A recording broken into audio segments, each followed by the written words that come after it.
Hi, I'm Jim Shaw here with Michelle Ciccolo, who is a member of the Lexington Board of Selectmen and a candidate for the vacant seat for the 15th Middlesex State Representative District, representing Lexington and Woburn.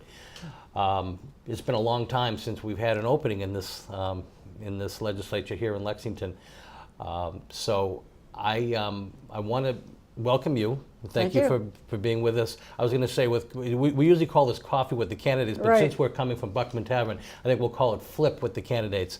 That's they used to mix ale, I think, with egg whites or something. Oh, yeah, way back. It doesn't sound very good, does it? No, it doesn't. Michelle has been, she's a two-term member of the Lexington Board of Selectmen, and prior to that, she served a full term on the planning board. She's got a whole cadre of other qualifications that I'm going to ask you to talk about right now before I sort of ask you the first question. So give us a little bit about some of the other organizations that you've worked with over the years. Sure, thank you for the question. So I worked for the town of Hudson for 20 years before really getting very active in Lexington, and that role, I was the assistant town administrator and the community development director there. And I was involved in a wide range of projects, and that led me to be on many different statewide boards and regional boards. And ultimately, I was elected to be president of an organization called the Metropolitan Area Planning Council.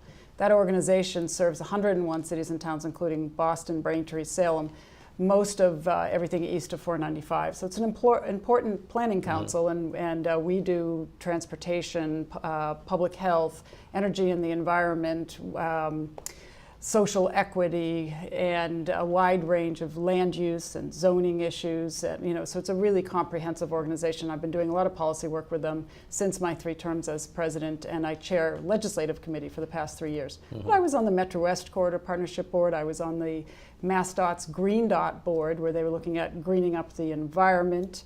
I was on a public health board that was looking at implementing best practices at the local level to do healthy eating and active living. And there's quite a few other boards and committees, and you don't want me to list them all. It would take us a while. But But it goes back well before you were on our Board of Selectmen. Oh yes, absolutely. Because really public service is my career, my profession. And after graduate school in public affairs, I went to work for the municipality that I mentioned, and thought I'd stay 2 years. And I ended up staying 20 years because I loved having the opportunity to make people's lives better and make change on the ground, building projects and helping the community really improve itself, and that was really terrific for me. Great. So, and I'll ask each of the candidates this question. There are 5 candidates running. It's a pretty full field of candidates, as you could imagine, in a race that's where you have a seat open for the first time in 24 years. So, so the voters are scratching their head thinking, who should I vote for? Why Michelle Ciccolo? Sure, that's a great question. We do have 5 great candidates running, and I think everyone is terrific in this race, and it's been an honor for me to participate in a campaign with such fine people. But for me, I think what best expresses my candidacy is dedication, experience, and results. Having been a townwide elected official, I'm actually the only elected official in the race currently, only current elected official, and I've been serving the community for almost 8 years now. And that's important because when you do that, you're doing constituent services, you're building consensus. We have, many people know we have a 200 member town meeting, which is elected, and in order for us to get anything done, the Board of Selectmen is the executive branch and the town meeting is the legislative branch, and we have to work with a very large group of people with diverse opinions, with many different boards and committees, and that experience is invaluable, and I really do have a proven track record of being able to accomplish concrete things, and so results is the last part of that I mentioned. If you look back on my career and the things I've done, they're very tangible things. I've passed statewide legislation, I've built senior centers, I've done a lot of downtown revitalization. I built a rail trail. Like our Minuteman Trail, I spearheaded the first phase of the Assabet River Rail Trail, which will eventually be 12.5 miles. But I've done very tangible things, and my work on MAPC as its president and legislative committee chair. And that's the Mass Area Planning Council, right? Metropolitan Area Planning Council. Okay, sorry. Thank you for that.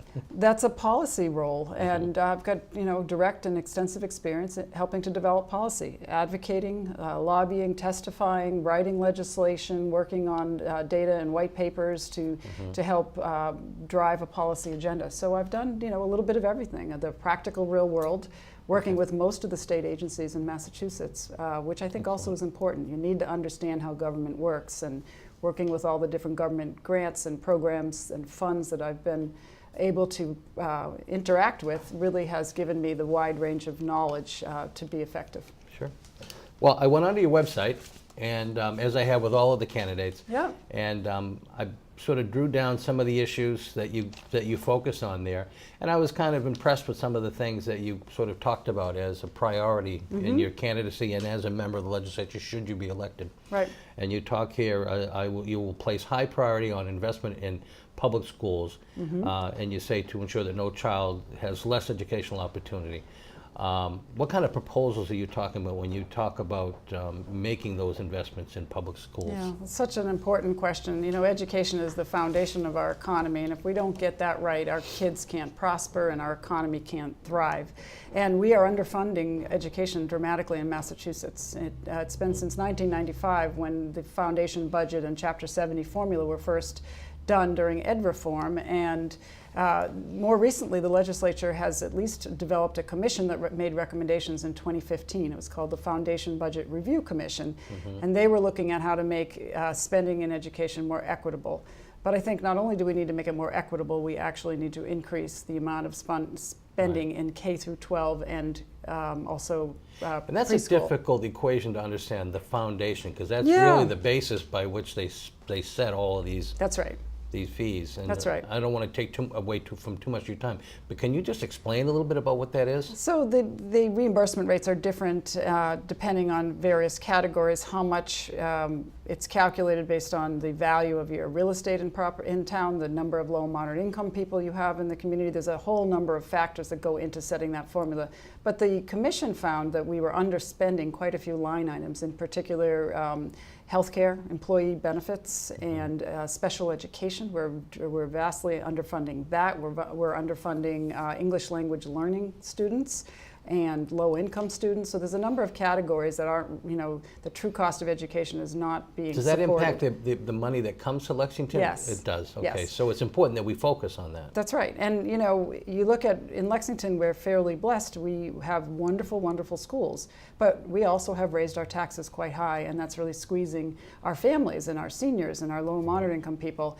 We keep our schools high by having a strong reliance on the property tax, but other cities and towns are cutting teachers and cutting programs. Right. So they're laying off teachers, and that's not what you want for a healthy Commonwealth. So in both cases, it's not good for wealthy towns, it's not good for poor towns when we underinvest in education.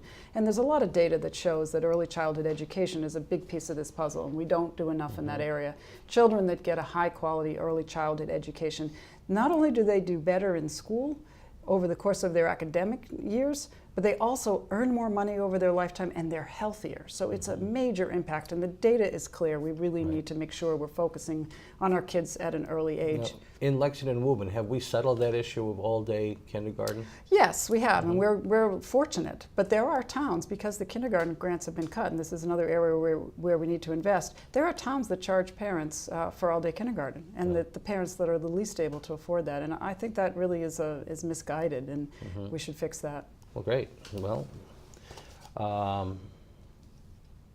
we talk about the critical funding for us is to fix the formula for determining, that you just touched on that. Recommendations from the commission, you talk about the Foundation Budget Review Commission. Is that the same stuff that you were just discussing? Yes, yes. All right, so I was going to say, what are those recommendations? So you've got your ideas. Do they have specific recommendations that you either agree or disagree with? Yeah, so there was both a Senate and a House bill recently, and they just didn't come to terms, and it was a shame that the legislative session ended so quickly before those two could be reconciled. And I can't get into the details of exactly where it left off, but I absolutely think we need to pick that up as a top priority when we get into the session in January. Well, it's interesting, you talk about it, and I don't want to deviate too far because I want to stay on just education a little bit, and then we're going to go into job creation. But I saw that Jay had mentioned that he was taking his final vote in the House, which is, I'm sure, difficult for him. Bittersweet. Bittersweet. Yeah. But there's still a whole half year left. Right. So what happens between now and then? And, isn't that a time that could be productive? Like you say, everything was pushed till this final weekend. And when the new Senate president decided that she wasn't going to force the Senate into service in that last weekend, Yeah. that did create a sense of chaos. And I know in the House is very eager to go to work that weekend. I'm sure they got a lot of things passed, but there were a lot of things that were left on the table. Lots of things, yep. So how do you think, I mean, is there a fix for that? Or do you think as a full-time legislator, and I'm assuming you would do this job full-time. Oh, absolutely, full-time. It's, you know, I wonder in this, you know, one rep can't make the difference. You No, know, can but- make a difference, but you can't force the legislature to sort of back in session. Right. But you can certainly vocalize your concern about being able to get these things done. That's What are right. some of your thoughts on that? That's right.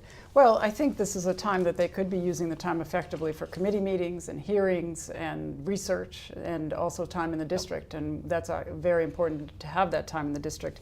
One of the things that I've realized, this is my 4th campaign because all of my other races were competitive, and each time you have an opportunity to campaign in the district, you learn about the priorities of your residents and their concerns, and those change over time. So I do think that's part of being a well-informed legislator, is to really stay in touch with what's happening. But certainly they have several months before the formal session starts back up in January, and I hope that they do use that time wisely. I would be if I were there, because it's really great time to bring your colleagues together to meet on issues that you didn't come to consensus on, and start to build a plan for what could happen next on different pieces of legislation. Right.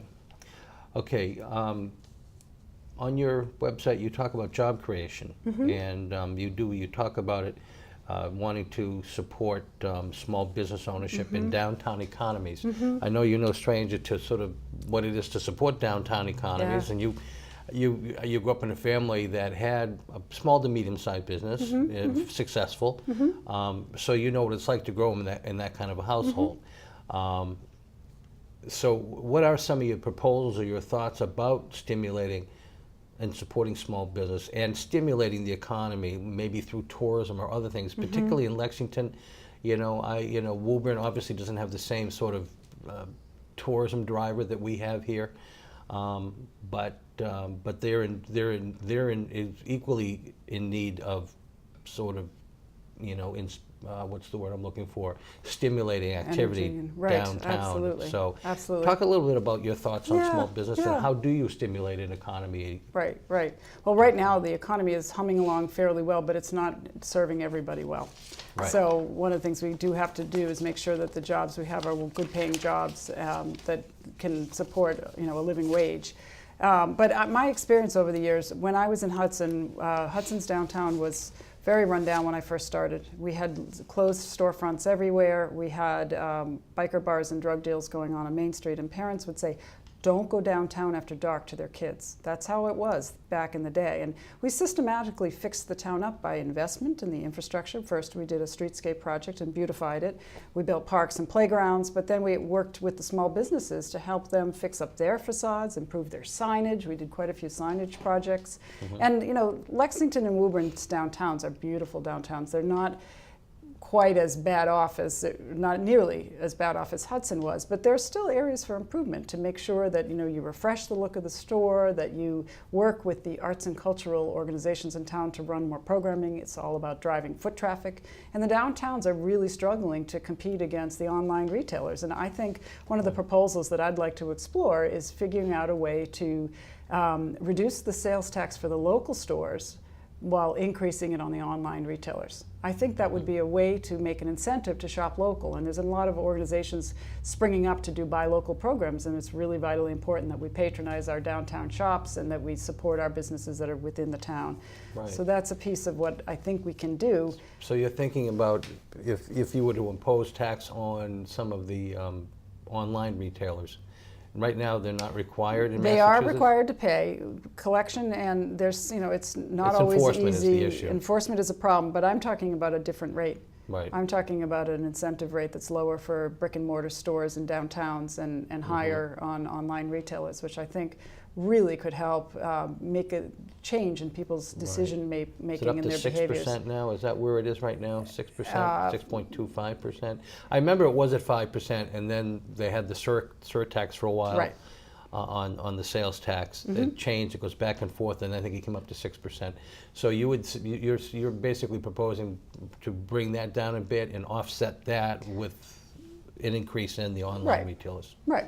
And I think that would be something different. And the other thing that we need to do to work with our small business owners is look at the small commercial tax exemption. Right now, that law doesn't work right for our downtown establishments because of the restrictions on the number of employees you can have, and doesn't pass through to the tenant very effectively. And that's a piece of legislation that I'd like to reform, because I do think we need more tools, and we don't have the tools that we want to have to support our small businesses and help them really thrive in what is a very challenging environment for small business in downtowns. But it's also about programming. It's about activities and working with the arts organizations, and and as you mentioned, tourism. We are doing a better and better job with that, running more concerts and things in the community. But there's more we could do. In general, tourism. Tourism in Lexington. It's they partner. I happen to be on the regional Convention and Visitors Bureau board, so I've done a lot of work with the state and MOT, Mass Office of Travel and Tourism. And oftentimes, the travel budget, the tourism budget, is held hostage by the governor. And we just never know from year to year whether or not tourism is going to be fully funded. Right. And it's difficult because all of these regional tourism authorities, they do a lot of their planning well in advance. And it's hard when you really don't know what's coming next. So I know there was some talk about sort of permanent funding and creating a trust fund. Do you know much about that, and would you support that concept? I would support it. At the time, I looked at it fairly closely. It was a pretty innovative proposal to have a minimum percentage going to tourism and the arts, and I believe it was coming off of a real estate transfer tax, but I don't recall exactly. I'm not entirely certain It's either. It's a while back now, but I know that we, at the time, as when I was, as part of MAPC, we supported that. And I think initiative. it may be also part of the hotel and restaurant tax too, that a certain portion of that gets earmarked for this trust fund.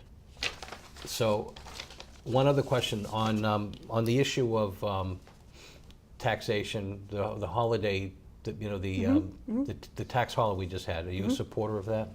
So when we were exploring, when the ballot question was going to be on to cut the sales tax, I was not in favor of that, because we are really in need of enough revenue for schools. That was a wholesale cut in the sales tax rate, and so I came out against that, mainly because I believe we don't have the room in the budget to be cutting the taxes.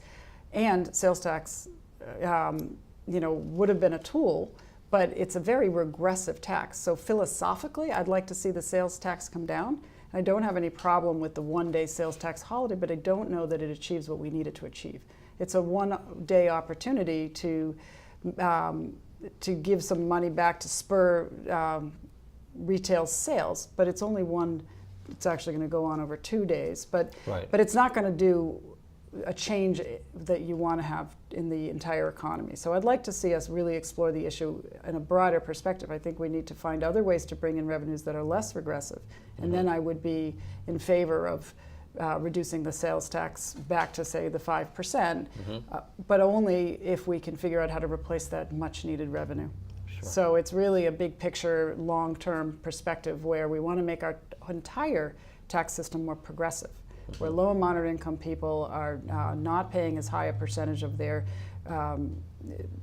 income to state and local taxes, and find a different way to shift the burden a little bit to people who can more afford it. Okay. We're getting near the end of our 20 minutes, and I really do wish we had more, because there's so much more to talk about. There really is, because you've had such vast experience in the years of your service. I'm going to ask you to sort of close out with some comments, kind of a final statement about, what you're hoping to, for, and again, sort of summarizing why people should come in and pull the lever for Michelle. But before we do that, how can people get you if they want to learn more about Michelle Ciccolo? Sure, absolutely. I have a website, michelleciccolo.com. I use Twitter, Facebook, and Instagram. I'm spending a lot of time knocking on the doors and making phone calls to people, and I do put my cell phone up on the website. It is completely available, and I tell people that if elected, I will be accessible on a regular basis. Not only will I have weekly office hours, But I pride myself today as a volunteer elected official, I pride myself on making time for anyone who wants to meet with me. If you want to meet with me, unless I'm away on vacation, I can usually get you in for a meeting within a day or two, or a phone call. So I'm very, very accessible, and that's the kind of legislator I will be if I'm elected. Okay, great. And just to close out, give us a minute of just, again, why people really should consider you on Election Day. Yeah, so it goes back to that piece of being dedicated and having the experience and being able to deliver the results. I think that the people of the 15th Middlesex District deserve to have a representative who can hear them and listen to them, but also be effective. I have the kind of perspective, having really worked in public service my entire career, that to bring people together to drive change. And this is something that I know how to do and will serve the community well. Good. Well, thank you. And thanks for being here with us at Buckman Tavern. Yeah, so and I fun. really do wish you the best. I know you've been out there campaigning hard, and like you say, there are 5 great candidates, and so you know, I wish you all the best on Election Day. And I should say that's September 4th, the day after. And I'll remind people as we go throughout the course of the interviews, the day after Labor Day. So again, thank you, Michelle, for being with us. Thank you.